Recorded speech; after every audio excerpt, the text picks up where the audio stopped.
Juan, esta pregunta te la tenía que hacer hace 2 años.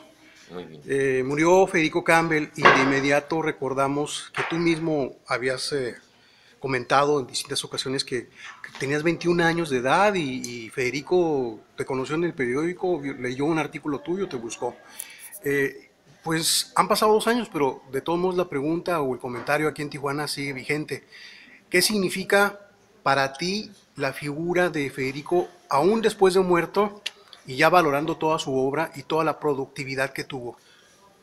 No dejo de recordar nunca a Federico Campbell, primero que nada porque si lo hiciera yo sería un malagradecido. Fue la primera persona que me editó, no un libro, porque lo que él me editó fue un cuadernillo, es decir, algo previo a un libro. Había leído un par de textos míos en el periódico, no me conocía, me habló y para mí fue pues como una llamada caída del cielo que alguien quisiera publicar algo con su propio dinero. En aquella época Federico trabajaba en la revista Mundo Médico, tenía un buen sueldo, pero lo destinaba a promover a jóvenes escritores y así creó la colección La Máquina de Escribir. Y esto para mí ha sido muy importante porque yo creo que en la vida alguien de pronto te abre una puerta. Si esa puerta no se hubiera abierto, quizá no ocurre nada más.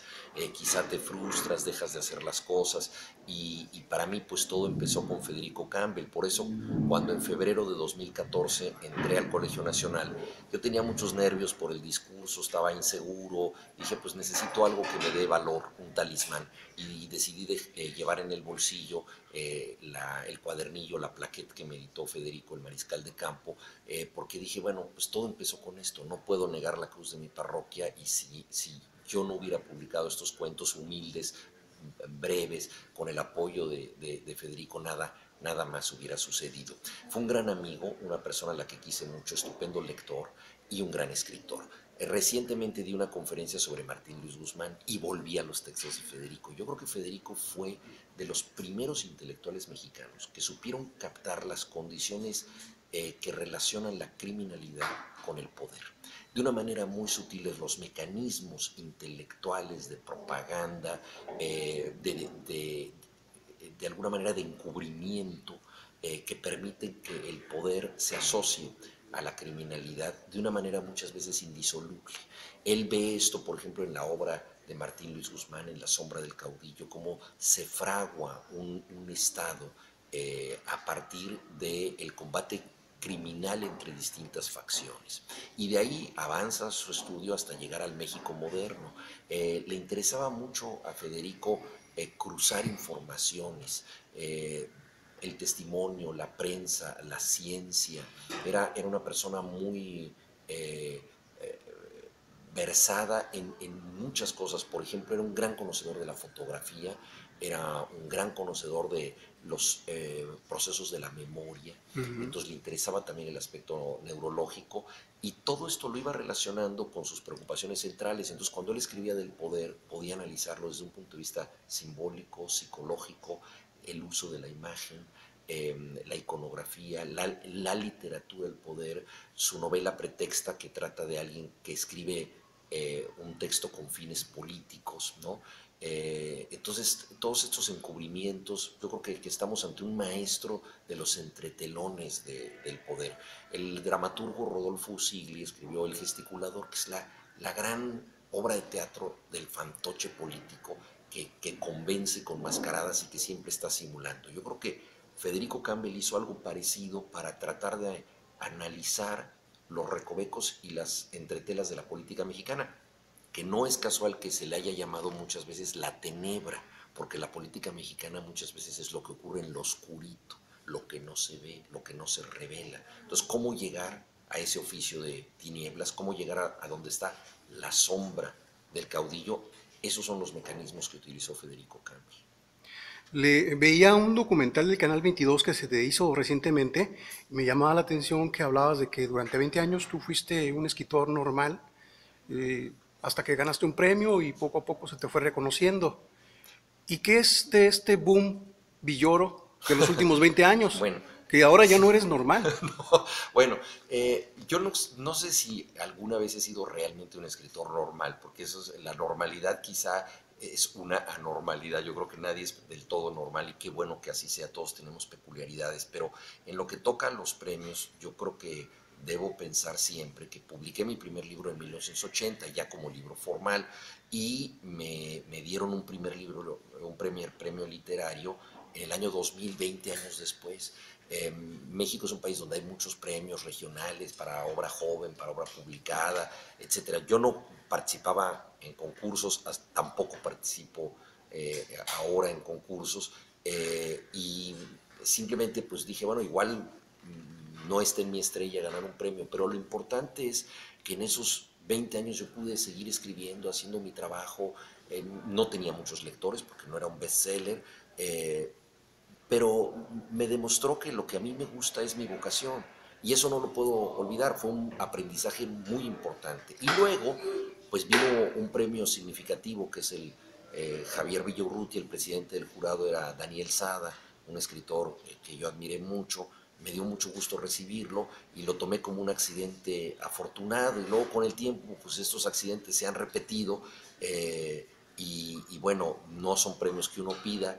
Me parecería terriblemente malagradecido decir no quiero que alguien reconozca el trabajo, pero creo que todos ellos deben ser vistos como un estímulo para verdaderamente merecerlos. O sea, lo importante es el trabajo, lo importante es lo que tú haces, y pues yo he tratado también de darle algún sentido a los premios, pues con donaciones a cosas en las que creo, como por ejemplo las comunidades zapatistas. Entonces voy a ir ahora en julio a hacer una entrega de donación que viene de dos premios, el Ramón López Velarde y el José Emilio Pacheco.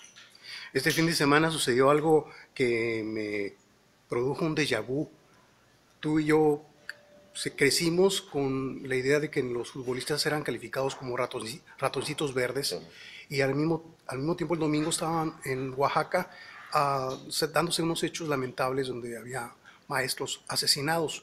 Cuando éramos niños, el fútbol mexicano es prácticamente era agredido por la prensa, y también había estudiantes y había maestros agredidos. Estamos empantanados, estamos en el retroceso. ¿Qué está pasando con México? Bueno, México suele moverse en ciclos que se repiten de manera sorprendente, ¿no? ¿Quién iba a decir, por ejemplo, que el PRI iba a regresar al poder? O sea, un partido que privilegió la ilegalidad, que nunca quiso elecciones limpias, que ejerció el fraude electoral cada vez que pudo, que pactó con las mafias más diversas, que fue profundamente hipócrita en sus consignas porque cambió mucho. Es decir, podía ser revolucionario de membrete y luego ser partidario de la libre empresa, etcétera. Entonces, bueno, un partido con todas estas características, que gobernó durante 71 años, finalmente salió del poder.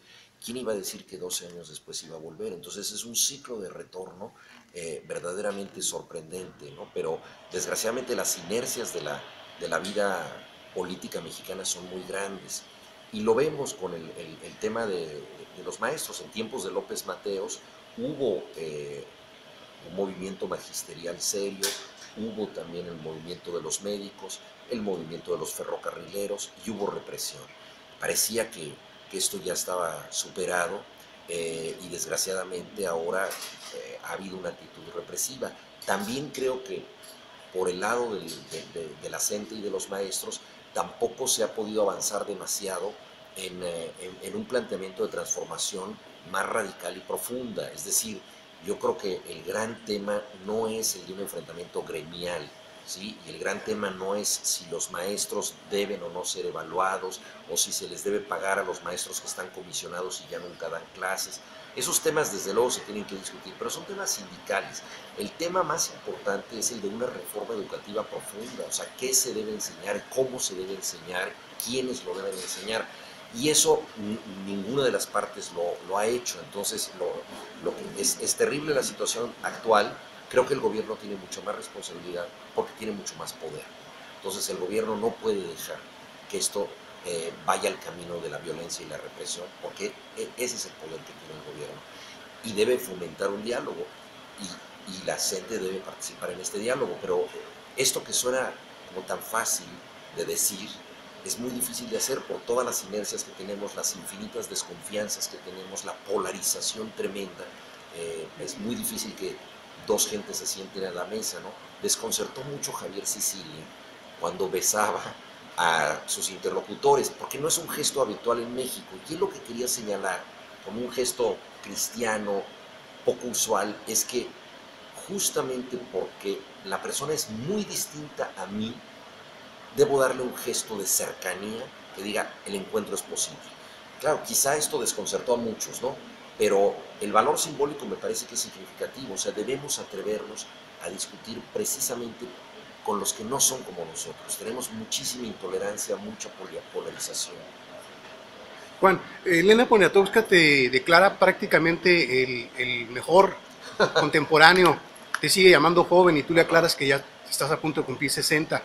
Pero mucha gente te está viendo como eso, como el intelectual importante de México, porque se nos murió Monsiváis, Fuentes, Pacheco, y tienen ganas, ansias de que llegue un relevo con suficiente voz para hablar de muchos temas, hasta de fútbol, por supuesto. ¿Sientes el peso a unos cuantos meses o semanas de cumplir los 60 años?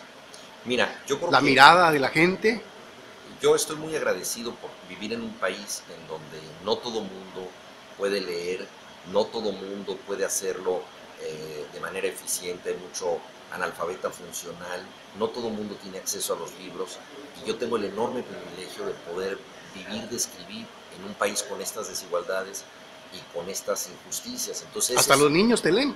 los niños también, yo creo que es algo que debemos nosotros hacer también para acercarlos a la literatura. Yo nunca tuve libros que me cautivaran de niño, no fui un lector infantil y siempre pienso en algunos libros que hubiera querido leer y bueno, también escribo para niños, pero ya eso es un privilegio enorme. Ahora, la repercusión que uno tiene, a mí me preocuparía mucho decir, yo voy a escribir un libro para que la gente eh, lo lea de manera masiva. O sea, voy a pensar en un libro que tenga un éxito de público. Yo creo que eso hay escritores que lo hacen y lo saben hacer, los autores de bestsellers.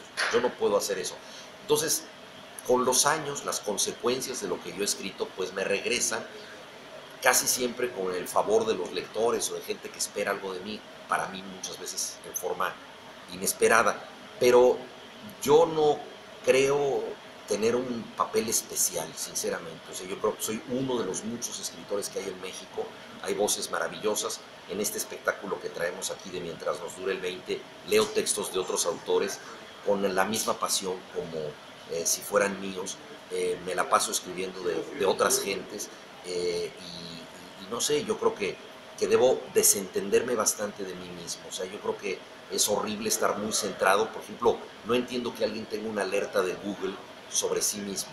No lo entiendo. Tengo amigos que incluso tienen alertas sobre otras personas, no solo sobre sí mismos. A mí me parece que es como una cuestión persecutoria de estar teniendo siempre una autorreferencia, ¿no? Yo creo que, como dicen los budistas, el punto más alto de la sabiduría es el olvido de uno mismo.